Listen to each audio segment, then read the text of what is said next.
So we finally made it to what day? Day 1 of EnVision 3-1, which is using mental math to multiply by hundreds, tens, and thousands. So one thing to notice about when we're multiplying, let's look at this first one right here. We're multiplying by what? By a 10. All we do is we look at our basic math facts, meaning we take that 0 off, pretend it's not even there, multiply them, 5 times 5 is 25, and we add that 0 back on. So really, when you're multiplying by tens, hundreds, thousands, take those zeros off, multiply what's left, and add them back on. It's going to be one of our easiest lessons actually, as long as you know your math facts, which is why I've been practicing them in extra math. So let's head on down to our first one. So show how you can use the basic math fact 5 times 8 equals 40 to determine the product of 5 times 800. So remember, we're just going to take these two zeros off, pretend they're not even there, multiply it. 5 times 8 is 40. And then what do we do next? Well, we add those zeros back on. So this has 3 zeros. So what we could do to show is we can show 5 times 8 equals 40, because it says show. And then what do? We just then show that 5 times 800, we just have 2 more zeros on there. It's as easy as that. Now let's head to number 2. It says Bob said 4 times 500 is 200. Explain his error. Well, first, we know that doesn't make sense because 500 is bigger than 200. And when we multiply, our numbers should get bigger. So I know right away he has a mistake. So let's check it out. Let's take those zeros off. 4 times 5 is 20. And then let's add those zeros back on. So we need to add 2 zeros back on. So that's 1, 2. So it should be 2,000. So what did he do? Well, look at this. He didn't add an extra 0. So what's wrong there? Well, what I think is wrong is he did 4 times 5 is 20. And then he saw, oh, there's 2 zeros here. I already have one, so I'm just going to add 1 on there. So we're going to put Bob forgot to add an extra 0. It could be because he already thought there's one here from the 20, or he just forgot completely. So now let's check. It says use strategies to help you multiply. Well, knowing my math facts, I know 8 times 7 is 56. So now all I do is I'm adding these zeros on as they move one place value over. So I'm going to add 1 0. So now instead of ending in the tens, it ends in the hundreds. I'm going to add another 0. So now instead of ending in the hundreds, it ends in the thousands. And now I'm going to add 3 zeros. So now instead of ending in the thousands, it ends in the 10,000s. Number 4, basic math fact. 7 times 7 is 49. And now let's add that 0 back on for 490.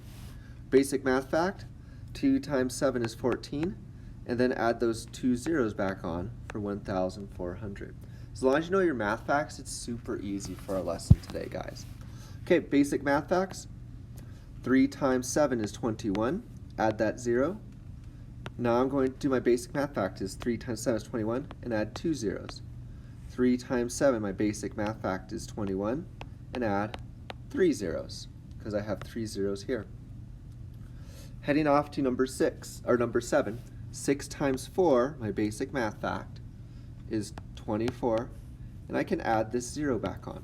I add 1 0. Basic math fact is 6 times 4 equals 24, and now I'm adding 2 zeros on.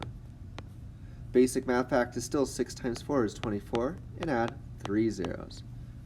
See how easy it is as long as you know those basic math facts? Okay, basic math facts. Let's get rid of that 0 like we typically do. 6 times 8 is 48, and add 1 0 on.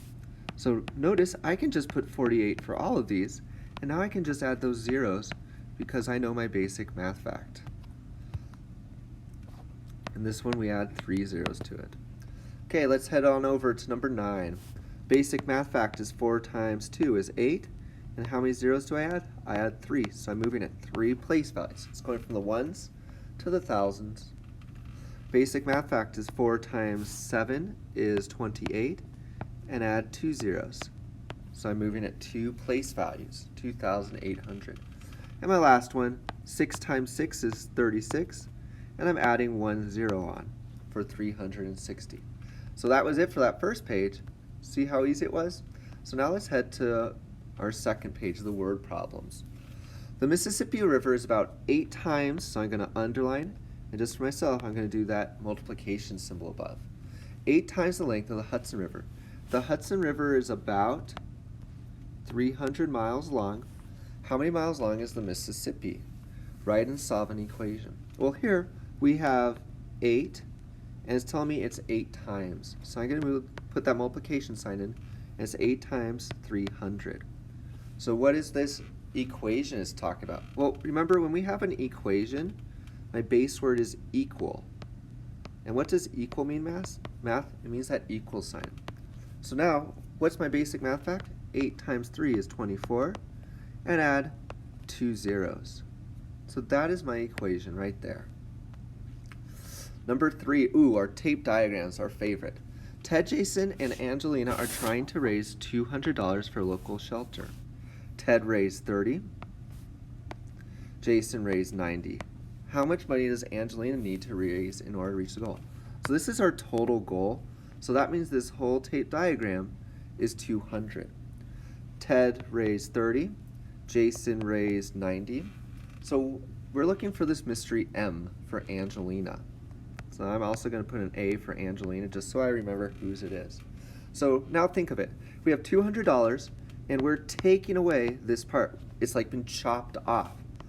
So what would that be? 200 take away 30.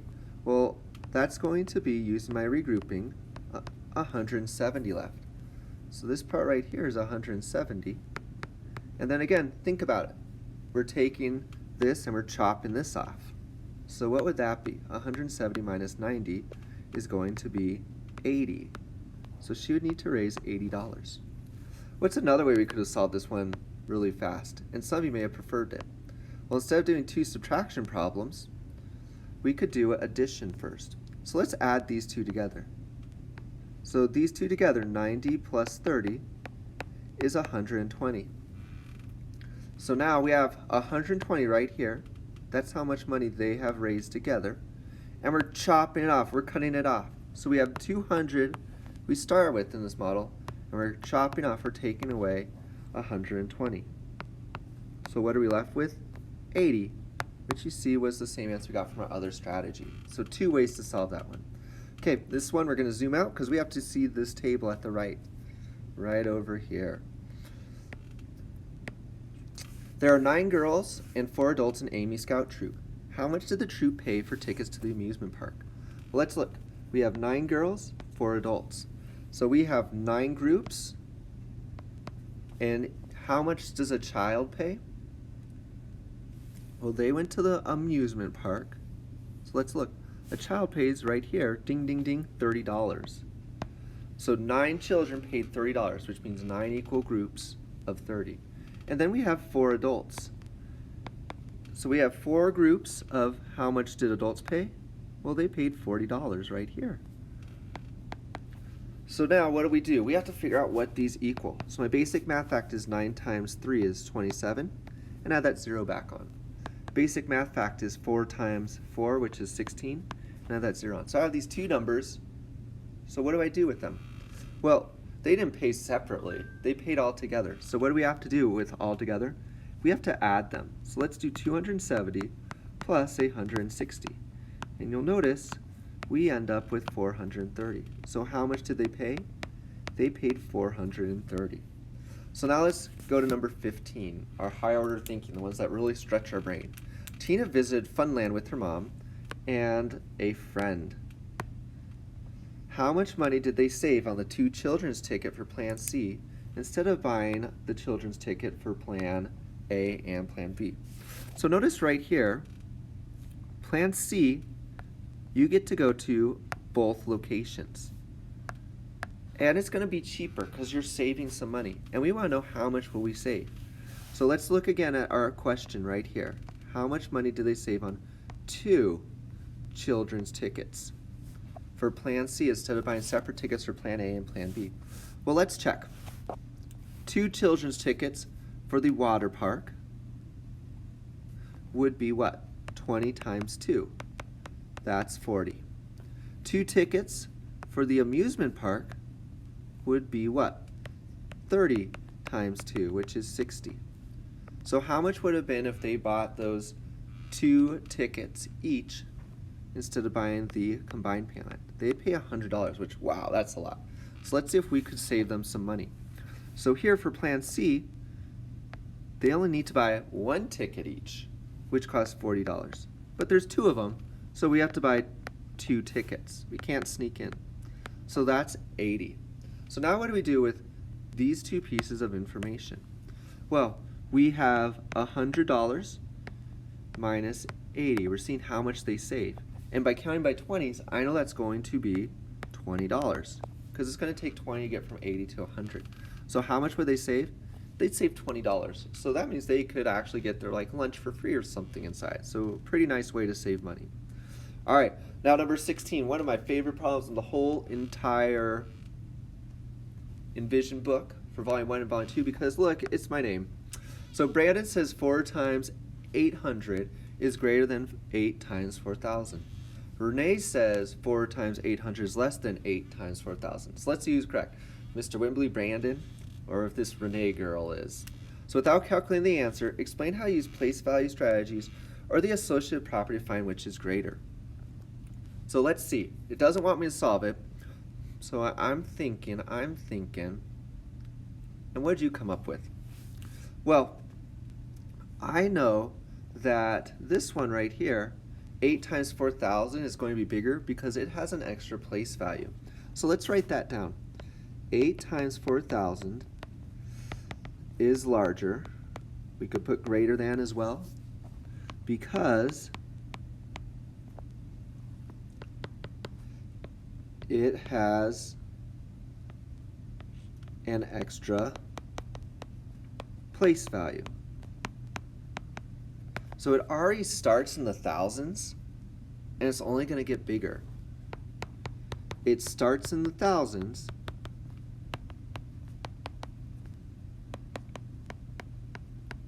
and what does our other one start with?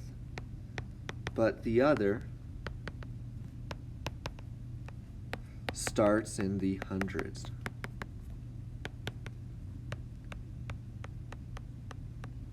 Okay, let's head on to part B. Without calculating the answer, explain how you use relationships or basic facts to find which is less. So, which is less? Well, we know our basic fact for all of them is what? So let's label it. Our basic fact was 8 times 4, which is 32. And now which one is less? Well, 4 times 800 is less because it has less place values.